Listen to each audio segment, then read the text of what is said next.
ನಾಯಕರು ಬಂದು ಅವರ ಮನವಿಯನ್ನು ಹೇಳಿದ್ದಾರೆ. ನೀವು ದಿನೇಶ್ ಗುಂಡೂರಾವ್ ಬಗ್ಗೆ ನನಗೇನು ಹೇಳೋದು ಬೇಕಾಗಿಲ್ಲ. ನಾವೆಲ್ಲ ಅವ್ರ ತಂದೆ ಜೊತೆ ಇದ್ದವರು ಯುವಕ ಮಾಡಿದ್ದೀವಿ. ಆದ್ರಿಂದ ಈಗ ನಿಮಿಷ ಹೇಳೋದು ಕೇಳ್ರಿ. ಅವ್ರಿಗಾಗಲಿಲ್ಲ ನಾನು ನೀವೆಲ್ಲ ಹೇಳಿರೋದನ್ನ ನಾನು ರಾಹುಲ್ ಗಾಂಧಿ ಅವ್ರಿಗೆ ಗಮನಕ್ಕೆ ತರ್ತೀನಿ. ಅವ್ರು ಏನು ತೀರ್ಮಾನ ತಗೊಳ್ತಾರೆ ಅದನ್ನು ಸಹ ನಿಮ್ಗೆ ಹೇಳ್ತೀನಿ. ನಮ್ಮಲ್ಲಿ ಇರೋದು 140 ಶಾಸಕರಿದ್ದಾರೆ. 140 ಶಾಸಕರಲ್ಲಿ ನಾವು ಮಂತ್ರಿ ಮಾಡೋಕ್ಕಾಗೋದು 34 ಜನಕ್ಕೆ ಮಾತ್ರ. ಅವಕಾಶಗಳು ಎಲ್ಲಿಗೂ ಸಿಗೋದಿಲ್ಲ. ನಾನು 53 ವರ್ಷದಿಂದ ಈ ಪಾರ್ಟಿನಲ್ಲಿದ್ದೀನಿ.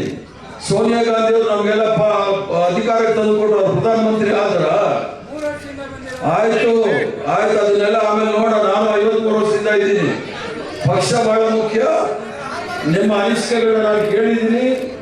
ಯಾರ ಬಗ್ಗೆನೂ ನೀವು ಧಿಕ್ಕಾರ ಹಾಕೋದಿಲ್ಲ. ನಿಮ್ಮ ಬೇಡಿಕೆನ ನೀವು ಕೇಳಿ, ನಾನು ಒಪ್ಕೊಳ್ತೀನಿ. ನಿಮ್ಗೆ ಅನ್ಯಾಯ ಆಗಿದೆ ಅದನ್ನ ನಾನು ಒಪ್ಕೊಳ್ತೀನಿ. ಆದ್ರೆ ಯಾರಿಗೂ ಧಿಕ್ಕಾರ ಹಾಕೋದಿಲ್ಲ. ಇದು ಕಾಂಗ್ರೆಸ್ ಪಕ್ಷದ ಕಚೇರಿ. ನೀವೇನೆಲ್ಲ ಹೇಳ್ತೀರಿ ಒಂದೊಂದು ಗಂಟೆ ಇಲ್ಲಿ ಬಂದು ಮಾತಾಡಿ ನಾನು ಕೇಳ್ತೀನಿ. ಆದ್ರಿಂದ ಗಾಂಧಿನಗರ ಅವರು ನಮಗೆ ಒಂದು ಬೇಡಿಕೆಯನ್ನ ಮೆಮೊರಂಡಮ್ ಕೊಟ್ಟಿದ್ದಾರೆ.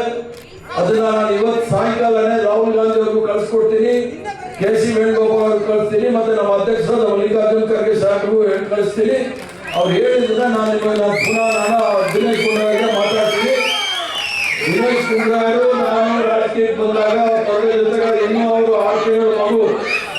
ಆದ್ರಿಂದ ನನಗೆ ಇವೆಲ್ಲ ಹೇಳ್ಬೇಡಿ. ನನಗೆಲ್ಲರಿಗೂ ಗೊತ್ತಿದೆ.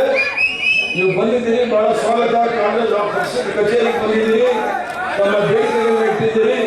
ನೀವು ಒಳ್ಳೆಯದಾಗ